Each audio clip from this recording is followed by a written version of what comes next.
മാമൂസ് കഥകൾ 40. അച്ഛൻ.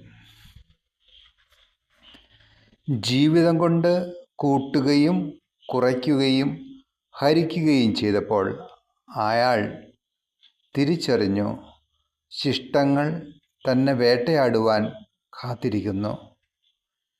എങ്കിലും പിന്നെയും അയാൾ കണക്കുകൾ തുടർന്നു, ശിഷ്ടങ്ങൾ ഇല്ലാതാവുന്നതുവരെ.